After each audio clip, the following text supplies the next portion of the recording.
Hello class 11th। तो आज से हम शुरू कर रहे हैं अपनी क्लास 11th के प्यारे प्यारे बच्चों के लिए उनके हिंदी ही का जितना भी सिलेबस है। तो हमने जो सबसे पहले बुक स्टार्ट कर रहे हैं वो है आपकी अभिव्यक्ति और माध्यम। ये बुक आपकी ऐसी है जिसमें आपके पास में क्लास 11th और 12th दोनों का ही कंटेंट दिया हुआ है, तो बिल्कुल बेफिक्र रहिए। क्लास 11th में जितने भी चैप्टर्स हैं वो आप क्लास 11th में पढ़ेंगे और जो 12th में हैं उन्हें हम 12th में पढ़ेंगे।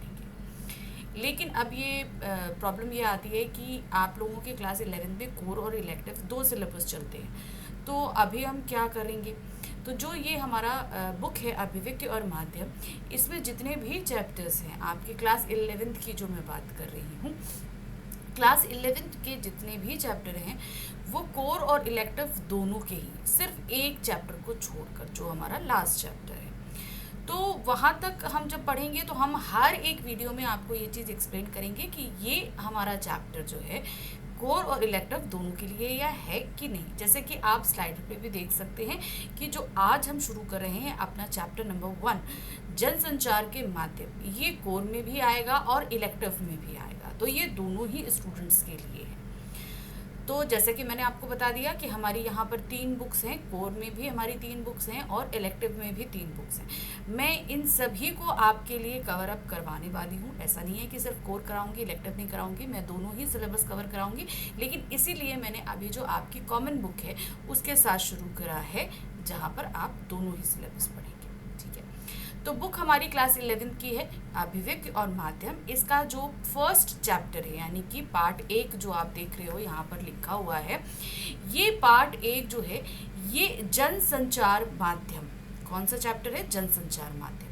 अब इस जनसंचार माध्यम का जो चैप्टर है ये बहुत ही लेंदी है, ध्यान रखिएगा, ये बहुत लेंदी है। अब इतना लेंदी चैप्टर अगर हमको पढ़ना है तो हम एक बार में तो नहीं पढ़ सकते, क्योंकि अगर हम एक बार में इसको ख़त्म करने की कोशिश करेंगे ना तो बहुत सारी चीज़ें मिस हो जाएंगी, क्योंकि क्वेश्चंस तो बहुत सारे बन सकते हैं। इसलिए चैप्टर भी हमें डिटेल में समझना पड़ेगा। जैसे कि आप देख रहे हो कि ये संपूर्ण व्याख्या, तो ये चैप्टर लेंदी है, इसलिए मैंने इसे 4 पार्ट में डिवाइड कर दिया है। इस पूरे चैप्टर को 4 पार्ट में डिवाइड किया है। तो आज हम पढ़ेंगे पार्ट 1, जिसमें कि हम देखेंगे सबसे पहले जनसंचार, यानी जनसंचार से पहले संचार के बारे में जानना ज़रूरी है। संचार क्या होता है, तो सबसे पहले हम संचार की परिभाषा और महत्व समझेंगे, फिर संचार के तत्व समझेंगे, संचार की प्रक्रिया समझेंगे और संचार के प्रकार समझेंगे। अब आप ये सोचेंगे कि पार्ट तो है जनसंचार, लेकिन दिया हमें संचार दिया जा रहा है। जो आपकी एक्चुअल बुक है अभिव्यक्ति और माध्यम, उसमें भी ये सारी चीज़ें आपके लिए मेंशन है और क्वेश्चंस भी आते हैं। हम ये नहीं कह रहे कि क्वेश्चंस नहीं आएंगे, इसलिए इनको समझना आपके लिए ज़रूरी है। पहले हम संचार समझेंगे, फिर जनसंचार के जितने माध्यम हैं हम उनको भी समझेंगे। तो ये तो मैंने समझा दिया कि आज के हम इस वीडियो में जो पार्ट 1 है उसमें हम क्या समझने वाले हैं। ठीक है, तो शुरू करते हैं। सबसे पहले जैसा कि हमने बोला कि परिभाषा और महत्व के साथ शुरू करेंगे। सबसे पहले आई परिभाषा और महत्व। क्या है? संचार जीवन की निशानी है। मनुष्य जब तक जीवित है वह संचार करता रहता है, यहाँ तक कि एक बच्चा भी संचार के बिना नहीं रह सकता है। वह रोकर या चिल्लाकर अपनी माँ का ध्यान अपनी ओर खींचता है। एक तरह से संचार खत्म होने का अर्थ है मृत्यु। बात सही है। हम जब तक जीवित, अब इस समय हम लोग क्या कर रहे हैं? हम लोग संचार ही तो कर रहे हैं। हम अपनी बात आप तक पहुँचा रहे हैं। ठीक है, तो ये बात पहुंचाने के लिए हमने इंटरनेट एक माध्यम के रूप में इस्तेमाल किया है। तो जो जनसंचार माध्यम है वो उसी के अंतर्गत आएगा। अब आप लोग अपने घर में मम्मा से भूख लगी है तो खाना मांगते हो, तो वो भी एक संचार का ही जरिया है। मम्मी आपसे कुछ कह रही है तो वो भी एक संचार का जरिया हुआ। छोटा सा बच्चा जो बोल नहीं सकता है वो भी रोकर चिल्लाकर किसी न किसी तरह तक अपनी बात माँ तक पहुंचाता है या दूसरों तक पहुंचाता है। अब अगर ये बोलिए कि संचार खत्म हो जाए तो वो कैसे खत्म होगा? वो कंडीशन सिर्फ एक तब होती है जब हमारी मृत्यु हो जाती है, तब हम संचार नहीं कर सकते। वैसे प्रकृति में सभी जीव संचार करते हैं। हम देखिए सभी जीव जंतु बोल सकते हैं ना, जितने बोल सकते हैं वो अपनी भाषा में अपने तरीके से संचार करते हैं। लेकिन मनुष्य की संचार करने की क्षमता और कौशल उसे बेहतर बनाता है। अब हमारे जो संचार करने के तरीके हैं वो बाकी पशु पक्षियों से अलग है। इसलिए मनुष्य जो है वो प्राणियों में सर्वोत्तम माना गया है, क्योंकि वो संचार के लिए और संचार के कई माध्यमों को खोज चुका है अभी तक। मनुष्य एक सामाजिक प्राणी है और उसे सामाजिक प्राणी के रूप में विकसित करने में उसकी संचार क्षमता की सबसे बड़ी भूमिका रही है। परिवार और समाज में एक व्यक्ति के रूप में हम अन्य लोगों में संचार के जरिए ही संबंध स्थापित करते हैं। ठीक है, समझ में आया? हम परिवार हों या अन्य लोग हों जो आस पड़ोस के हों, उसमें हम संचार के माध्यम से ही एक दूसरे से कम्युनिकेशन करते हैं। मतलब हम अपने मन की बात दूसरों तक कैसे पहुंचाते हैं? संचार के माध्यम से। और रोजमर्रा की जरूरतें पूरी करते हैं। संचार ही हमें एक दूसरे से जोड़ता है। सभ्यता के विकास की कहानी संचार और अपने साधनों के विकास की कहानी है। मनुष्य ने चाहे भाषा का विकास किया हो या लिपि का या फिर छपाई का, इसके पीछे मूल इच्छा संदेशों के आदान प्रदान की ही रही है। अब हमने कुछ भी किया हो, हमने रेडियो किया, हमने टेलीविजन किया, हमने छपाई करी, हमने चाहे जितने साधन खोजे, ये सब के मूल में क्या रहा? संचार रहा। क्योंकि हम अपनी बात को सिर्फ, अब जैसे पहले जब संचार के माध्यम नहीं थे, आप जाइए, जब छपाई नहीं थी, रेडियो नहीं था, तो हम लोग वर्बली एक दूसरे से अपनी बात कहते थे। लेकिन अगर हम कम समय में बहुत सारे लोगों तक अपनी बात पहुंचाना चाहें तो फिर छपाई का इस्तेमाल हुआ, अखबार हुआ, फिर रेडियो हुआ, टेलीविज़न हुआ, सिनेमा हुआ, अब इंटरनेट पे हम विश्व के किसी भी कोने में बैठे हों, पूरे विश्व को अपनी बात बता सकते हैं ना। तो ये तरीके हुए कि संचार को हमने बहुत सारे लोगों तक पहुंचाने के लिए बहुत सारे माध्यमों का इस्तेमाल किया है। दरअसल संदेशों के आदान प्रदान में लगने वाले समय और दूरी को पाटने के लिए मनुष्य ने संचार के माध्यमों की खोज की। जैसे मैंने अभी आपको बताया कि हमें एक दूसरे से कम्युनिकेशन करने, जैसे अब आप पहले आ जाइए, बहुत पहले के समय जब ये नहीं था, राजा महाराजा हुआ करते थे, तो क्या करते थे? अपनी बात दूसरे तक पहुंचाने के लिए क्या करते थे? वो घुड़सवार भेजते थे, उनके साथ पत्र होता था, वहां जाकर वो बताते थे। उसमें कितना टाइम लगता था। इस टाइम को भरने के लिए बहुत सारे माध्यमों का खोज की गई है।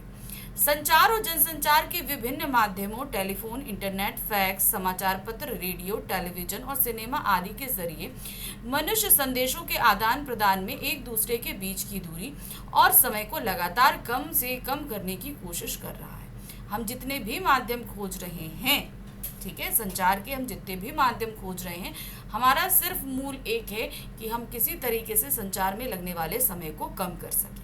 ठीक है, अब देखिए इसमें एक क्वेश्चन बन गया ना कि संचार के विभिन्न माध्यमों को खोजने का क्या उद्देश्य रहा, है ना। तो ये चीजें आप ध्यान से पढ़िए, बहुत सारे क्वेश्चंस निकलते हैं इससे। यही कारण है कि आज संचार माध्यमों के विकास के साथ न सिर्फ भौगोलिक दूरियां कम हो रही हैं, बल्कि सांस्कृतिक और मानसिक रूप से भी हम एक दूसरे से करीब आ रहे हैं। तो इन माध्यमों के जरिए क्या है? भौगोलिक दूरी। भौगोलिक दूरी का मतलब क्या हो गया? वो तो आप तक अभी तक समझ गए होंगे कि मान लीजिए हम भारत में बैठे हुए हैं और हम ऑस्ट्रेलिया में किसी से कम्युनिकेट करना था, तो अब भौगोलिक दूरी कितनी है? बहुत ज़्यादा है। लेकिन संचार के इतने उपकरण होने के कारण ये दूरी कितनी कम हो गई, तो भौगोलिक दूरी हमने कम करी। दूसरी बात उन्होंने क्या बोली? हम सांस्कृतिक और मानसिक रूप से, यानी कि हम दिमाग से, मन से एक दूसरे से जो है कम्युनिकेट, बहुत नज़दीकियाँ आ रही हैं। हम एक दूसरे की संस्कृति के बारे में बहुत अच्छे से जान पा रहे हैं। आज की दुनिया एक गांव में बदल गई है। गांव का मतलब आप जानते हैं ना, मतलब मुश्किल से कुछ लोगों का एक होता है, एक के घर में कुछ भी हो, हम पूरे गांव को वो चीज़ पता चलती थी। तो उसी तरीके से आज क्या है, इन संचार माध्यमों की जगह पूरा देश इतना करीब आ चुका है कि कहीं पे भी कोई चीज़ घटित हो, पूरे विश्व में बहुत जल्दी से लोगों को पता चल जाता है। इसलिए विश्व को एक गांव की संज्ञा दे दी गई है। दुनिया की किसी भी कोने में कोई घटना हो, जनसंचार माध्यमों के जरिए कुछ ही मिनटों में हमें खबर मिल जाती है। अगर वहां किसी टेलीविजन समाचार चैनल का संवाददाता मौजूद हो तो हमें वहां की तस्वीरें भी तुरंत देखने को मिल जाती हैं। अब देखिए, आप यहाँ बैठे हैं, अब कहीं पर भी कुछ भी घटित होता है, आपको पिक्चर्स भी इंटरनेट के जरिए देखने को मिल जाती हैं। मिलती हैं कि नहीं मिलती हैं? तो ये सारी चीज़ें कैसे हुई? जनसंचार माध्यमों के जरिए हो रही हैं। याद कीजिए, 11 सितंबर 2001 को अमेरिका के वर्ल्ड ट्रेड सेंटर पर आतंकवादी हमले की पूरी दुनिया ने अपनी आंखों सामने घटते देखा। आप सभी ने देखा होगा। 2001 में जो वर्ल्ड ट्रेड सेंटर गिराया गया था आतंकवादियों के द्वारा, उसकी लाइव पिक्चर हम लोगों ने देखी थी। वो कैसे मुमकिन हुआ? कैसे मुमकिन हुआ? इन संचार माध्यमों के जरिए हुआ। टेलीविज़न में हम लोगों ने ये सारी चीज़ें देखी थी। इंटरनेट तो उस समय आपके क्या कहते हैं शुरुआती दौर में था, लेकिन तब भी हमने टेलीविज़न में ये सारी चीज़ें लाइव देखी थी। इसी तरह आज टेलीविज़न के पर्दे पर हम दुनिया भर के अलग अलग क्षेत्रों में घट रही घटनाओं को सीधे प्रसारण के जरिए ठीक उसी समय देख सकते हैं। आप क्रिकेट मैच देखने स्टेडियम भले ना जाएं, लेकिन आप घर बैठे उस मैच का सीधा प्रसारण देख सकते हैं। देखते हैं ना आप लोग, आईपीएल देखते हैं, आईपीएल में होता है कि नहीं होता है? तो उस तरीके से क्या होता है कि मैच तो कहीं पर भी खेला जा रहा हो, लेकिन हम तो बैठे देख लेते हैं ना। संचार और जनसंचार के माध्यम हमारी अनिवार्य आवश्यकता बन चुके हैं। आज के समय में अगर हमारे पास में जनसंचार के माध्यम नहीं है तो समझ लीजिए हमें जैसे लगता है हमारे हाथ पांव कट गए। हम सभी लोग मोबाइल इस्तेमाल करते हैं। एक दिन हम सिर्फ ये करें कि हम अपने मोबाइल को कहीं रख दें, हम अपने साथ नहीं रखें, तो हमें अपनी दुनिया अधूरी अधूरी लगती है कि नहीं लगती? जैसे लगता है हमें कुछ पता ही नहीं है कि क्या घट रहा है, क्या नहीं घट रहा है, ये सारी चीज़ें। हमारे रोजमर्रा के जीवन में उनकी बहुत अहम भूमिका हो गई है। उनके बिना हम आज आधुनिक जीवन की कल्पना भी नहीं कर सकते हैं। वे हमारे लिए न सिर्फ सूचना के माध्यम हैं, बल्कि हमें जागरूक बनाने और हमारे मनोरंजन के भी अग्रणी भूमिका निभा रहे हैं। तो ये जनसंचार के माध्यम सिर्फ हमें सूचना देने का कार्य नहीं कर रहे हैं, ये क्या कर रहे हैं? हमारा मनोरंजन कर रहे हैं, हमें जागरूक बना रहे हैं। आज विश्व में क्या घट रहा है हमें अप टू डेट रखने में बहुत ही ज़्यादा सहायता भी करते हैं। चलिए अब आ जाते हैं कि संचार है क्या। ठीक है, देखिए संचार शब्द की उत्पत्ति चर धातु से हुई है। बहुत ध्यान से इसको देखना है, इस पे प्रश्न बहुत बार पूछा जा चुका है। जिसका अर्थ है चलना या एक स्थान से दूसरे स्थान तक पहुंचना। चर का मतलब क्या हुआ? एक स्थान से दूसरे स्थान तक पहुंचना या लगातार चलते रहना। आपने विज्ञान में ताप संचार के बारे में पढ़ा होगा, ठीक है, हीट रिफ्लेक्ट जो होती है उसके लिए, कि कैसे गर्मी एक बिंदु से दूसरे बिंदु तक पहुंचती है। इसी तरह टेलीफोन के तार या बेतार के जरिए मौखिक या लिखित संदेश को एक जगह से दूसरी जगह आप भेजने को भी संचार ही कहा जाता है। लेकिन हम यहाँ तक जिस संचार की बात कर रहे हैं उससे हमारा तात्पर्य दो या दो से अधिक व्यक्तियों के बीच सूचनाओं, विचारों और भावनाओं का आदान प्रदान है। मशहूर संचार शास्त्री विल्बर त्रैम के अनुसार संचार अनुभवों की साझेदारी है। तो समझ में आया यहाँ पर क्या है? संचार शब्द की उत्पत्ति जो हुई है वो चर धातु से हुई है, जिसका सीधे सीधे अर्थ है हम लगातार चलते रहना या एक स्थान से दूसरे स्थान तक पहुंचना। अब क्यों कहा गया? अब यहाँ पर हम अपनी बात को एक स्थान से दूसरे स्थान तक पहुंचा रहे हैं। यही चीज उन्होंने बताई ना। क्या बोल रहे हैं कि लिखित संदेश को एक जगह से दूसरी जगह भेजने को भी संचार कहा जाता है। अब चाहे मौखिक संदेश हो चाहे लिखित संदेश हो। लिखित संदेश हम लोग किस तरीके से पहुंचाते हैं? हम समाचार माध्यम से पहुंचाते हैं, पत्राचार माध्यम से पहुंचाते हैं, कई तरीके से। मौखिक संदेश हम टेलीफोन का इस्तेमाल करते हैं, सिनेमा का इस्तेमाल करते हैं, इंटरनेट टेलीविजन का भी इस्तेमाल करते हैं। तो ये सारे ही हमारे क्या मौखिक और लिखित दोनों के ही हो जाते हैं। अब संचार शास्त्री हैं विल्बर त्रैम के अनुसार संचार अनुभवों की साझेदारी है, यानी कि हमने जो चीज़ फील करी, हमने जो चीज़ महसूस करी वो हम दूसरे के साथ साझा करना चाहते हैं। ठीक है ना? आप किसी भी चीज़ को देख लो, कोई भी चीज़ खोल लो, जिसने भी उस बात को लिखा है या जो भी राइटर है वो जो चीज़ अनुभव कर रहा है अपने उन्हीं एक्सपीरियंस को वो हम तक शेयर करता है। ठीक है, करता है कि नहीं करता है? अब जैसे मैं जनसंचार माध्यम जब मैंने पहली बार पढ़ा, जब मैंने इस चैप्टर को पढ़ा तो मुझे पढ़ने के लिए ये नहीं कि मैंने एक बार पढ़ा और मुझे समझ में आ गया, कम से कम मुझे इसको 2 बार पढ़ के अच्छे से समझने में टाइम लगा। जब मैंने इसको अच्छे तरीके से समझ लिया तब मैंने ये सोचा कि मैं आपको पढ़ा सकती हूँ। तो मैंने जो चीज़ें अनुभव करी, जो लिखी थी, उसके अलावा भी मैंने जो चीज़ें ग्रैब करी वो सारी चीज़ें मैं आपके साथ साझा कर रही हूँ ताकि आपको ये चैप्टर में ज़्यादा अच्छे से समझा सकूँ। ठीक है ना? तो मैंने इसके लिए जिस माध्यम का इस्तेमाल करा वो क्या है? हमारा इंटरनेट है ना। दरअसल एक दूसरे से संचार करते हुए हम अपने अनुभवों को ही एक दूसरे से बांटते हैं, लेकिन संचार सिर्फ दो व्यक्तियों तक सीमित परिघटना नहीं है। हम ये बोलें कि मैं सिर्फ आपसे कर रही हूँ, अब मैं क्या कर रही हूँ, मैं अभी एट प्रेजेंट बहुत सारे लोगों तक अपनी बात पहुंचा रही हूँ ना। तो यहाँ सिर्फ दो लोगों के बीच की कम्युनिकेशन की बात नहीं हो रही, हम एक साथ कई लोगों के साथ कम्युनिकेशन या संचार कर सकते हैं। संचार के तहत सिर्फ दो या उससे अधिक व्यक्तियों में ही नहीं, हजारों लाखों लोगों के बीच होने वाले जनसंचार तक को शामिल किया जाता है। तो समझ में आया, बहुत सारे लोग होते हैं। अब जैसे पहले होता था, क्या होता था, जनसभाएं होती थी, अभी भी होती हैं जनसभाएं, होती है कि नहीं होती है, तो एक समय में बहुत सारे लोग इकट्ठा होकर अपनी बातों को कहते हैं। लेकिन हम इस तरह इकट्ठा नहीं होकर हम एक माध्यम को चुनते हैं और तब अपनी बात को हम बहुत सारे लोगों तक बता पाते हैं, कह पाते हैं। इस प्रकार सूचनाओं, विचारों और भावनाओं को लिखित, मौखिक या दृश्य श्रव्य माध्यमों के जरिए सफलतापूर्वक एक जगह से दूसरी जगह पहुंचाना ही संचार है। तो ये आपकी देखिए, मैं डेफिनेशन भी बता सकती हूँ। सूचनाओं, विचारों और भावनाओं को लिखित, मौखिक या दृश्य श्रव्य माध्यमों के जरिए सफलतापूर्वक एक जगह से दूसरी जगह पहुंचाना ही संचार है। और इस प्रक्रिया को अंजाम देने में मदद करने वाले तरीके संचार माध्यम कहलाते हैं। अब हम जब बहुत सारे लोगों के साथ कम्युनिकेट कर रहे हैं तो वो संचार कहलाया, और इस कम्युनिकेशन के लिए हम जितने भी माध्यमों का इस्तेमाल कर रहे हैं वो क्या कहलाएंगे, जन संचार माध्यम, क्योंकि हम बहुत सारे लोग यानी जन के साथ कम्युनिकेट कर रहे हैं। अब आ जाते हैं संचार के तत्व। ठीक है, बहुत ध्यान से देखिएगा, क्वेश्चन इस पे आते हैं। ठीक है, संचार के निम्नलिखित तत्व हैं। संचार प्रक्रिया की शुरुआत स्रोत संचारक से होती है। जब स्रोत या संचारक एक उद्देश्य के साथ अपने किसी विचार, संदेश या भावना को किसी और तक पहुंचाना चाहता है तो संचार प्रक्रिया की शुरुआत होती है। अब इसका सबसे पहला तत्व क्या दिया गया है, संचार प्रक्रिया की शुरुआत स्रोत या संचारक से होती है। क्या है पहली चीज, स्रोत या संचारक। अब कोई खबर कहीं से तो शुरू होगी ना, कहीं से तो पैदा हो रही है, तो वो क्या कहलाता है, उसका स्रोत। जब स्रोत या संचारक एक उद्देश्य के साथ अपने किसी विचार, संदेश या भावना को किसी और तक पहुंचाना चाहता है तो संचार प्रक्रिया की शुरुआत होती है। अब इसको ऐसे समझिए कि जैसे चलिए हम लोग अपनी ही बात कर लेते हैं। अब ये जो संचार शुरू हो रहा है, कहाँ से शुरू हो रहा है, मुझसे शुरू हो रहा है।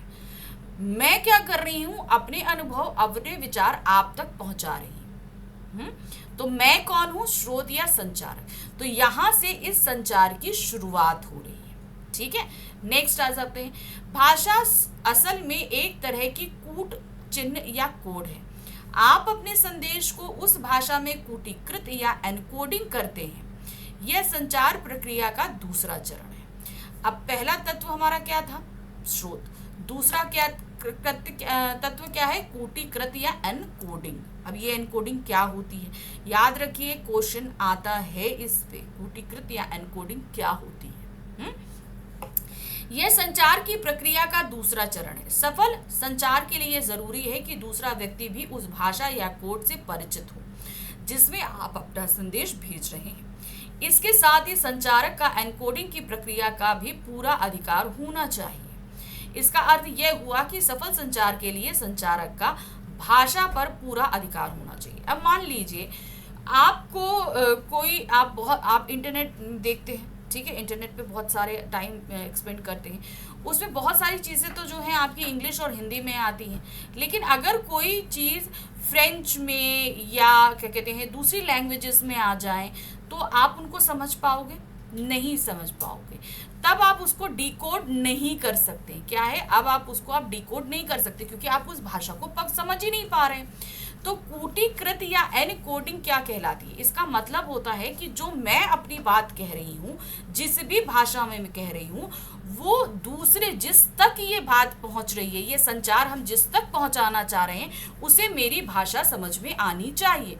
अगर वो चीज़ समझ में नहीं आएगी तो मेरा संचार करना व्यर्थ है। तो इसी को बोलते हैं कूटीकृत या एनकोडिंग।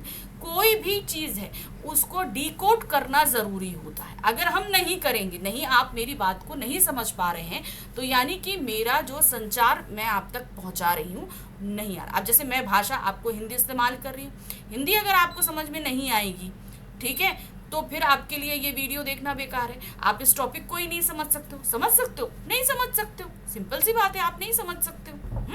तो इसलिए ज़रूरी है, कहा संचार शुरू हो रही है और संचार करने के लिए हम जिस भाषा का इस्तेमाल कर रहे हैं। दूसरा तत्व हो गया कूटीकृत या एनकोडिंग। नेक्स्ट आ जाते हैं, साथ ही अपने संदेश के मुताबिक बोलना या लिखना भी आना चाहिए। अब हम जो संदेश दे रहे हैं, हम हिंदी भाषा में दे रहे हैं, हमें हिंदी भाषा बोलनी भी आती है, लिखनी भी आती है, ये बहुत ज़रूरी है।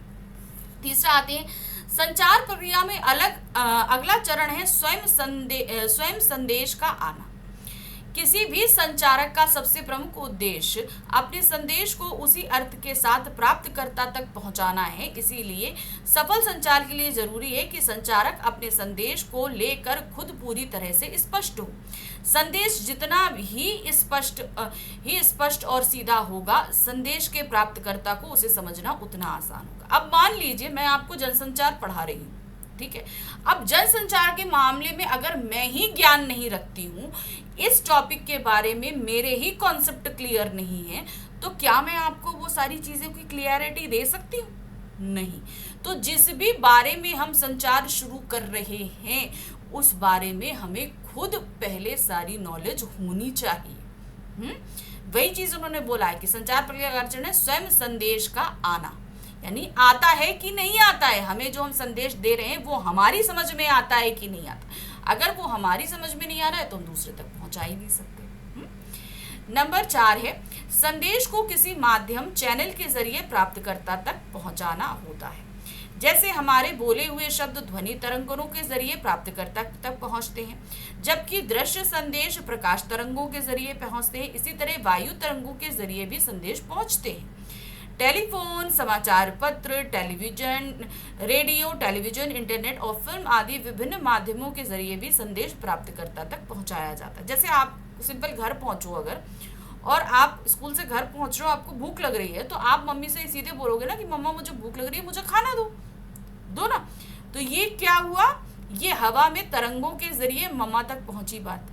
उसी तरीके से मैं यहाँ तक अपनी बात पहुँचाने के लिए किस माध्यम का इस्तेमाल कर रही हूँ? इंटरनेट माध्यम का इस्तेमाल कर रही हूँ। तो वो चीज़ क्या है, जिस भी अपने संदेश को पहुँचाने के लिए हम जिस भी उपकरण का इस्तेमाल कर रहे हैं, माध्यम का इस्तेमाल कर रहे हैं, वो एक हमारा चौथा तत्व होता है संचार की प्रक्रिया के लिए। 5वां है प्राप्तकर्ता यानी रिसीवर प्राप्त संदेश का कट वाचन यानी कि उसको डिकोडिंग करता है। डिकोडिंग का अर्थ है प्राप्त संदेश में निहित अर्थ को समझने की कोशिश। यह एक तरह से एनकोडिंग की उल्टी प्रक्रिया है। इसमें संदेश को प्राप्तकर्ता उन चिन्हों और संकेतों के अर्थ निकालता है। जाहिर है कि संचारक और प्राप्तकर्ता दोनों का उस कोड से परिचित होना जरूरी। अभी मैंने आपको दूसरा स्रोत क्या बताया था, एनकोडिंग या कूटीकृत, ठीक है। इसका मतलब क्या होता है कि जो संचार मैं आप तक पहुंचा रही हूँ वो आपको सही तरीके से समझ में आ रहा है कि नहीं, ठीक है। उसी का उल्टा है डिकोडिंग, ठीक है।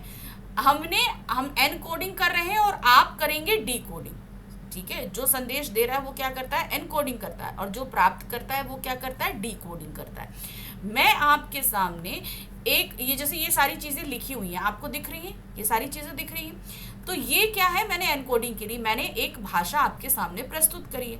अब इन भाषा के चिन्हों को पढ़कर अर्थ को समझना, ये क्या है, डिकोडिंग है ना। अब आप लोगों ने बहुत सारी मूवीज़ देखी होंगी ना, उसमें देखते हो ना कि कोई स्पाई होता है, कोई जासूस होता है, तो वो कभी आंखों के ज़रिए, कभी कुछ कोड लैंग्वेज के ज़रिए जो है ना एक गुप्त मैसेज देता है। तो जिस भी कंपनी को दे रहा है उसको वहाँ की कोडिंग का पता होता है। तो वो जो संदेश दे रहा है वो क्या है, एनकोडिंग है। जैसे आप लोगों ने कई पिक्चर्स देखी होंगी, वो आंख ब्लिंक कर करके मैसेज देता है ना, एक बार जल्दी जल्दी ब्लिंक करना, धीरे से ब्लिंक करना, ये होता है ना। तो ये एक मैसेज भेजने की एनकोडिंग है। अब ये सामने वाला, जैसे मान लीजिए आप हो, आप उस जासूस कंपनी के हेड हो, तो आपने क्या किया, आपने वो मैसेज देखा, अब आपके सामने उसका पूरा एक है कि इसका मतलब क्या होता है। एक बार ब्लिंक किया तो ए, 2-3 बार ब्लिंक किया तो सी, इस तरीके से होगा।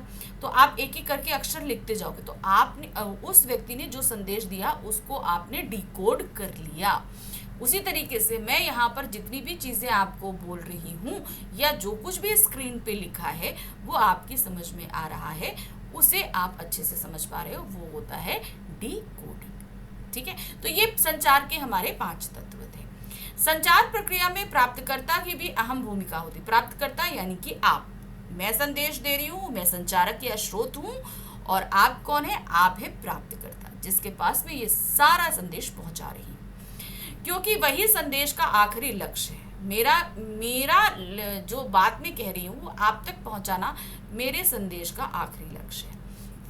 प्राप्तकर्ता कोई भी हो, वह कोई एक व्यक्ति हो सकता है, एक समूह हो सकता है, या कोई संस्था अथवा एक विशाल जनसमूह भी हो सकता है। प्राप्तकर्ता को जब संदेश मिलता है तो वह उसके मुताबिक अपनी प्रक्रिया व्यक्त करता है। ठीक है, समझ में आया? अब जब आप तक ये संदेश पहुंचेगा तब आप भी अपनी प्रक्रिया व्यक्त करेंगे। वह प्रक्रिया सकारात्मक या नकारात्मक हो सकती है। अब मैं जो कुछ भी आपको समझा रही हूँ आपको समझ में आ गया, अच्छा लगा तो वो पॉजिटिव है। अगर आपको कहीं डाउट है या आपको अच्छा नहीं लगा तो वो क्या है? निगेटिव है। संचार प्रक्रिया में प्राप्तकर्ता की इसी प्रक्रिया को फीडबैक कहते हैं। अब क्या है, अब आपको अगर हमारा ये वीडियो अच्छा लग रहा है तो आप नीचे मैसेज में कमेंट में लिखोगे ना कि हाँ मैम हमें अच्छे से समझ में आया। जिसे समझ में नहीं आया वो अपने कमेंट्स लिखेगा। तो इसको हम बोलते हैं फीडबैक, यानी कि जो भी संदेश आप तक पहुंचा है उसमें आपका क्या फीडबैक रहा है। संचार प्रक्रिया की सफलता में फीडबैक की अहम भूमिका होती है। यानी कि जो आप लोग कमेंट्स करते हो ना, वो मुझे बहुत सारी चीज़ों को समझाने की कोशिश करते हैं। फीडबैक से ही पता चलता है कि संचार प्रक्रिया में कहीं कोई बाधा तो नहीं आ रही है। अब जैसे मान लीजिए मैं आप तक ये पूरा वीडियो रिकॉर्ड करके भेज रही हूँ, ठीक है। अब इसमें अगर वॉइस ठीक नहीं है, ठीक है, लाइटिंग ठीक नहीं है, कोई भी चीज़ है, तो आप उसके बारे में कमेंट करोगे ना, तो मैं नेक्स्ट वीडियो में उस चीज़ को इम्प्रूव करने की कोशिश करूँगी। तो इसलिए फीडबैक ज़रूरी होता है कि हमारे कम्युनिकेशन में किसी तरह की कोई प्रॉब्लम तो नहीं आ रही है। इसके अलावा फीडबैक से यह भी पता चलता है कि संचारक ने जिस अर्थ के साथ संदेश भेजा था वह उसी अर्थ में प्राप्तकर्ता को मिला है या नहीं। यानी कि जो चीज़ें मैं आपको समझा रही हूँ वो ठीक से आपको समझ में आई हैं या नहीं आई हैं, वो चीज़। इसी फीडबैक के अनुसार ही संचारक अपने संदेश में सुधार करता है और इस तरह संचार की प्रक्रिया आगे बढ़ती है। तो फीडबैक के जरिए ही मैं काफ़ी हद तक अपनी चीज़ों में इम्प्रूव कर पाती हूँ। लेकिन वास्तविक जीवन में संचार प्रक्रिया इतनी सुचारू रूप से नहीं होती, प्रैक्टिकल लाइफ में इतनी आसान नहीं होती। इसमें कई बाधाएं आती हैं। इन बाधाओं को शोर यानी कि नॉइस कहते हैं। संचार की प्रक्रिया को शोर से बाधा पहुंचती है। यह शोर किसी भी किस्म का हो सकता है। यह मानसिक से लेकर तकनीकी और भौतिक शोर भी हो सकता है। शोर के कारण संदेश अपने मूल रूप से प्राप्तकर्ता तक नहीं पहुंच पाता। सफल संचार के लिए संचार प्रक्रिया से शोर को हटाना या कम करना बहुत जरूरी है। अब इन्होंने 3 तरह के शोर बताए। सबसे पहले देखिए, मानसिक से लेकर तकनीकी। मानसिक, मान लीजिए अभी जिस समय मैं आपको पढ़ा रही हूँ मेरे आसपास अगर बहुत सारी चीज़ें चल फिर रही हैं तो मैं कॉन्सेंट्रेट नहीं कर पाऊंगी आपको पढ़ाने के लिए, ठीक है। मेरा मानसिक, अगर मेरा मूड ठीक नहीं है, मैं किसी चीज़ को अपसेट हूँ, तो भी मैं अच्छे से आपको नहीं पढ़ा सकती हूँ, मैं सही तरीके से आपको नहीं समझा पाऊंगी। तो ये एक मानसिक शोर हो गया। दूसरा है तकनीकी, यानी कि जो टेक्निकल तौर पर जो हम इंटरनेट का इस्तेमाल कर रहे हैं, अगर इसमें कोई बाधा आती है तो भी आप तक ये संदेश ठीक से नहीं पहुंच पाएगा। भौतिक शोर, भौतिक यानी कि प्रैक्टिकल लाइफ में, यानी कि जब मैं इस समय वीडियो अगर आपको रिकॉर्ड कर रही हूँ, मेरे आसपास बहुत सारा शोर है, तो वो मेरे वीडियो में सारी चीज़ें आपको साफ सुनाई देंगी। या जब आप ये संदेश सुन रहे हैं तो उस समय भी आपके आसपास बहुत शोर है तो भी आप मेरी बात नहीं सुन सकते हो। तो कई तरीके की ये जो है नॉइज़ या शोर हो सकते हैं जिससे हमारे कम्युनिकेशन में प्रॉब्लम हो सकती है। अब संचार प्रक्रिया कैसे शुरू होती है, मैंने आपको बताया ना। देखिए क्या होता है इसमें, सबसे पहले यहाँ मैंने आपको कहाँ से शुरू किया था, स्रोत से शुरू किया था। स्रोत होता है, संदेश होता है, माध्यम होता है, प्राप्तकर्ता होता है, फीडबैक होता है, और ये फीडबैक फिर कहाँ तक, स्रोत तक पहुँचता है। अब ये जो शोर होता है ये इन सारी चीज़ों को इफेक्ट कर सकता है, कहीं से भी इफेक्ट कर सकता है। तो ये एक संचार प्रक्रिया जो चल रही है कहाँ से शुरू हुई, स्रोत से शुरू हुई, ये नंबर 1 है। दूसरा, वो संदेश जो हम पहुंचा रहे हैं उसकी भाषा सही होनी चाहिए, उसके लिए हमने कौन सा माध्यम चुना है ये होना चाहिए। चौथा होता है प्राप्तकर्ता, और पांचवा होता है हमारा फीडबैक। इन समय में इस सारी चीज़ों ने किसी ना किसी तरह का अगर कोई प्रॉब्लम क्रिएट होती है तो वो होता है शोर या नॉइज, जो मैंने आपको 3-4 तरीके का बताया है।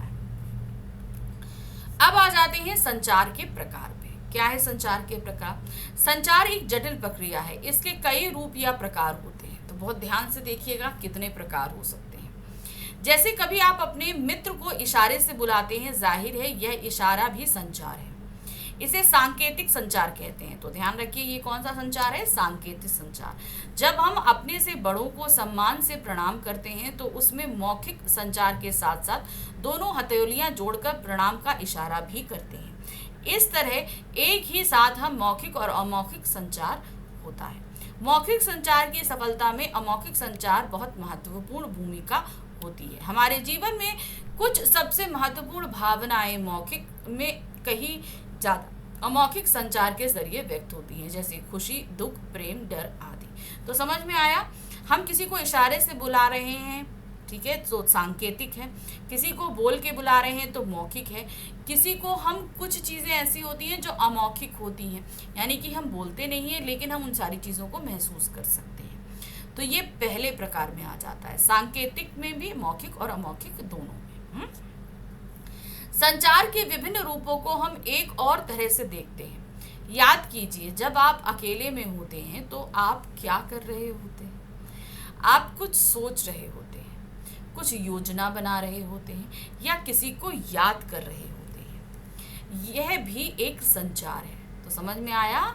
जब आप अकेले होते हैं और हम कुछ सोच रहे होते हैं तो भी वह संचार ही होता है, क्योंकि हम अपने आप से संचार कर रहे होते हैं। इस संचार प्रक्रिया को संचारक और प्राप्तकर्ता एक ही व्यक्ति होता है, यानी कि स्रोत भी हम हैं और प्राप्तकर्ता भी हम ही होते हैं। यह संचार का सबसे बुनियादी रूप है। इसे अंतः व्यक्ति यानी कि इंट्रापर्सनल संचार कहते हैं। जब हम खुद से खुद पे ही कम्युनिकेट करते हैं तो उसे अंतः व्यक्तिक संचार कहते हैं। जब हम पूजा, इबादत, प्रार्थना करते वक्त ध्यान में होते हैं तो वह भी अंतः व्यक्ति संचार का उदाहरण है। किसी भी संचार की शुरुआत यहीं से होती है। हम पहले सोचते हैं, फिर किसी और से संवाद करते हैं। स्पष्ट है कि किसी विषय या मुद्दे पर सोच विचार करना या विचार मंथन भी संचार का ही एक रूप है। किसी भी बात को अगर आप किसी दूसरे से कह रहे हैं तो पहले हम अपने आप में सोच लेते हैं ना, फिर उसके बाद हम बोलते हैं। तो किसी भी संचार की शुरुआत कहाँ से होती है? सबसे पहले अंतः व्यक्ति। किसी भी खबर को हम अगर दूसरे तक पहुँचा रहे हैं तो हम पहले खुद ब खुद उस बारे में सोच लेते हैं, तब हम आगे उस प्रक्रिया को शुरू करते हैं। जब दो व्यक्ति आपस में और आमने सामने संचार करते हैं तो इसे अंतर व्यक्तिक यानी इंटरपर्सनल संचार कहते हैं। अब दो व्यक्ति आमने सामने, जैसे मैं हूं और मेरे सामने कोई और व्यक्ति हो, मैं आपकी बात नहीं रही क्योंकि आप मेरे सामने नहीं हो, ठीक है ना। तो जब मैं हूं और मेरे सामने कोई है, या आप और आपके बगल में आपका कोई फ्रेंड है या ब्रदर सिस्टर बैठे, तो जब आप उनसे बात करोगे या मम्मी से आमने सामने बात करोगे तो वो क्या होगा? अंतर व्यक्ति यानी कि इंटरपर्सनल संचार। इस संचार में फीडबैक तत्काल प्राप्त होता है। अब मान लीजिए आपने बोला कि मम्मी मुझे भूख लगी है, तो मम्मी ने तुरंत बोला क्या खाओगे? सब्जी रोटी खाओगे? दाल चावल खाओगे? क्या खाओगे? तो मम्मी ने मतलब तुरंत आपके पास फीडबैक पहुंचता। आपका जो संदेश मम्मी के पास पहुंचा वहां से तुरंत फीडबैक आप तक आया। आया कि नहीं आया? तो तत्काल फीडबैक प्राप्त होता है। अंतर व्यक्ति संचार की मदद से ही हम आपसी संबंध विकसित करते हैं और अपनी रोजमर्रा की जरूरतें भी पूरी करते हैं। तो अंतर व्यक्तिक संचार एक ऐसा है कि जो हम हमेशा ही करते हैं। संचार का यह रूप पारिवारिक सामाजिक रिश्तों की बुनियाद है। अपने व्यक्तिगत जीवन में सफलता के लिए हमारा अंतर व्यक्तिक संचार का कौशल उन्नत और प्रभावी होना चाहिए। इस कौशल की जरूरत हमें कदम कदम पर पड़ती है। नौकरी और दाखिले के लिए होने वाले इंटरव्यू में आपके इसी कौशल को परखा जाता है। तो बहुत जरूरी है कि आपको बात करने की कला आती हो, क्योंकि यही कला आपके बहुत सारे कार्य क्षेत्रों में परखी भी जाती है। संचार का तीसरा प्रकार है समूह संचार। ठीक है, जब आप लोग ग्रुप में बैठे होते हैं। इसमें एक समूह आपस में विचार विमर्श या चर्चा करता है। जैसे आपकी कक्षा समूह संचार का एक अच्छा उदाहरण है, यानी कि आपकी क्लास में मान लीजिए 35 या 40 स्टूडेंट्स हैं, तो आप सभी लोग अगर आपस में डिस्कशन करते हो तो वो क्या आएगा, समूह संचार में आएगा। इस संचार में हम जो कुछ भी कहते हैं वह किसी एक या दो व्यक्ति के लिए ना होकर पूरे समूह के लिए होता है। समूह संचार का उपयोग समाज और देश के सामने उपस्थित समस्याओं को बातचीत और बहुत मुभाइसे के जरिए हल करने के लिए होती है। तो यहाँ इसका तात्पर्य क्या है कि जैसे मान लीजिए कि हमें क्लास में कोई प्रॉब्लम है, कुछ है, तो पहले हम आपस में डिस्कस करते हैं, तब हम क्लास टीचर या हम प्रिंसिपल तक अपनी बात को पहुंचाते हैं, यही होता है ना। तो आप अपनी अगर किसी समस्या का समाधान चाहते हैं तो पहले ग्रुप डिस्कशन हमारे लिए ज़रूरी हो जाता है। अब जैसे परिवार में ही है, आप परिवार में 4 मेंबर या 5 मेंबर हो, तो समूह में अगर बैठकर बात करोगे 5 लोग, तो वो समूह संचार ही कहलाएगा। संचार का सबसे महत्वपूर्ण और आखिरी प्रकार है संचार, यानी कि जन संचार, यानी कि मास कम्युनिकेशन, यानी कि बहुत सारे लोगों के साथ संचार करना। तो ये नंबर 5 है, यहाँ पर मैं नंबर डालना भूल गई थी। ओके, जब हम व्यक्तियों के समूह के साथ प्रत्यक्ष संवाद की बजाय किसी तकनीकी या यांत्रिक माध्यम के जरिए समाज के एक विशाल वर्ग से संवाद कायम करने की कोशिश करते हैं तो इसे जनसंचार कहते हैं। इसमें एक संदेश को यांत्रिक माध्यम के जरिए बहुगुणित किया जाता है ताकि उसे अधिक से अधिक लोगों तक पहुंचाया जा सके। इसके लिए हमें किसी उपकरण या माध्यम की मदद लेनी पड़ती है, मसलन अखबार, रेडियो, टेलीविजन, सिनेमा या इंटरनेट। तो यहाँ पर हमारा तीसरा जो सबसे महत्वपूर्ण प्रकार है वो है जनसंचार। जनसंचार यानी कि हम अभी तो हमने क्या किया, हमने अपने आप से बात करी, फिर 2 लोग आपस में बात किए, फिर उसके बाद समूह में हमने बात करी। अब यहाँ पर जो बात हो रही है समूह की बात नहीं हो रही है, अब हम लाखों करोड़ों लोगों से एक साथ संवाद स्थापित कर रहे हैं और इसके लिए हम किसी माध्यम का इस्तेमाल करते हैं और वही माध्यम हमारा क्या कहलाता है, जनसंचार माध्यम। तो समझ में आया, इसे हम कहते हैं जनसंचार को मास कम्युनिकेशन, यानी कि एक साथ बहुत सारे लोगों के साथ संचार करना। तो देखिए हमारा यहाँ पर जनसंचार माध्यम का पहला पार्ट खत्म हुआ। हमने यहाँ पर आपको समझाया कि क्या होते हैं संचार की परिभाषा, संचार के तत्व और संचार के प्रकार। तो ये हमारा जनसंचार माध्यम जो हमारा चैप्टर हम कर रहे थे, इसका फर्स्ट पार्ट हमने यहाँ पर ख़त्म किया है। लेकिन अभी इसके आगे हम कंटिन्यू करेंगे अपनी सेकेंड पार्ट में, जिसके आगे हम शुरू करेंगे जनसंचार के माध्यमों के बारे में पढ़ना। ठीक है, तो मिलते हैं नेक्स्ट पार्ट में। Thank you for watching, bye bye.